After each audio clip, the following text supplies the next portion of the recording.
When a lie collapses, it does not fall quietly. It drags memories, promises, and borrowed joy down with it, leaving silence where noise once heaved. Chidera discovered this truth in the days that followed Obinna's withdrawal, as Lagos, once her stage, turned into a hall of mirrors reflecting her choices back at her. She woke each morning reaching for her phone, only to remember that the messages she feared and desired would not come. Obinna's silence was different from Kenny's disappearance. Kenny vanished like smoke. Obinna stood like a wall, unmoving, refusing to bend. His absence spoke louder than any accusation. At first, Chidera told herself she could fix it. She sent long messages, voice notes soaked in regret, promises sharpened by desperation. She spoke of confusion, of pressure, of mistakes made in weakness. She did not speak of greed. Some truths fear daylight. Across the city, Obinna walked longer hours, avoiding places that carried her laughter. He changed his routes, his routines, his prayers. At night, he sat alone on his balcony, listening to generators hum and dogs bark, asking questions that had no answers. The elders say that heartbreak teaches lessons no book can hold. Word travels fast in Lagos.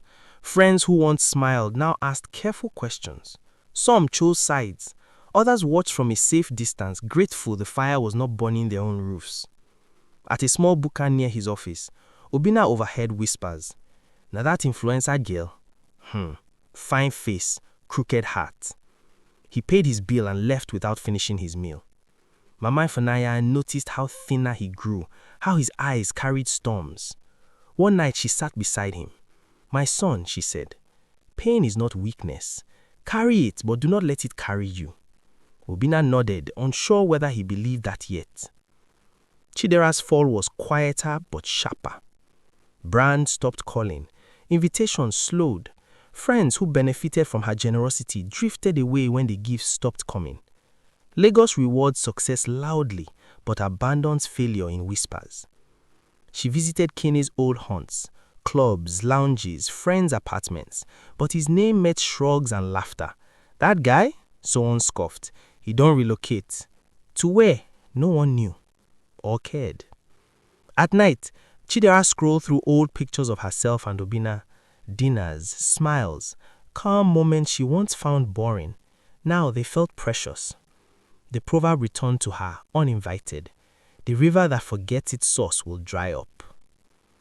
One Sunday afternoon, rain drummed against tin roofs as Chidera stood before Mama Ifunaya's gate.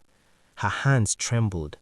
Pride had already abandoned her. Now shame stood guard. Mama Ifunanya listened without interrupting as Chidera poured out apologies, tears streaking her makeup. When she finished, the older woman sighed. "My daughter," she said gently, "you treated love like a market stall. You bargained until nothing remained." Chidera sobbed. "Please help me talk to him." Mama Ifunanya shook her head slowly. "Some wounds must meet time before words." She closed the gate softly. Obinna tried to forgive. He told himself that forgiveness would free him. But forgiveness is not a switch, it is a journey through thorns. At work he made mistakes. At home he stared at walls. Sleep came in fragments. Yet something inside him hardened into resolve. One evening, while driving across 3rd Mainland Bridge, Obinna pulled over and watched the lagoon shimmer beneath the city lights. He whispered a prayer. Not for Chidera, not for revenge, but for clarity. In that stillness, he understood that love without truth is a borrowed garment. It looks fine until it rains. Chidera's reckoning arrived unexpectedly. An old family friend invited her to a traditional engagement ceremony in Ageji. Drums beat, elders spoke, kola nuts passed hands. As she watched the young couple kneel respectfully before their families, shame wrapped itself tightly around her chest. An elder spoke, voice firm. "Marriage is built on truth. A lie at the foundation will crack the house." The words pierced her. For the first time, Chidera wept openly, not for what she lost, but for who she had become. Days later, she ran into Obinna at a supermarket in Suraliri. Their eyes met. Time slowed. Shelves blurred. People passed unaware. "Obinna," she whispered. He nodded politely. "Chidera." There was no anger in his voice that hurt more than shouting would have. She began. He raised a hand gently. "Not here." They stood in silence, two people who once planned a future, now separated by truth. As Obinna walked away, Chidera understood that some doors close quietly, without drama, without reopening. That night, Lagos rained again.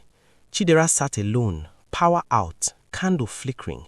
She wrote in a notebook for years, not captions, not ads, but confessions. She wrote of fear, greed, love misused, lessons learned too late. Upstairs, thunder rolled like distant judgment. Obinna, meanwhile, accepted an invitation to speak at a youth mentorship program organized by his church. He almost declined, but something urged him forward. Standing before young faces hungry for guidance, he spoke simply. Success without integrity is noise. Love without truth is hunger. The room was silent. As he stepped down, Obinna felt lighter. Pain had not vanished, but purpose had entered. Chidera's final attempt came as a letter. Not a message, not a call. She wrote honestly without excuses. She admitted greed, she admitted cowardice, she admitted loving wrongly. Obinna read it slowly. He did not reply.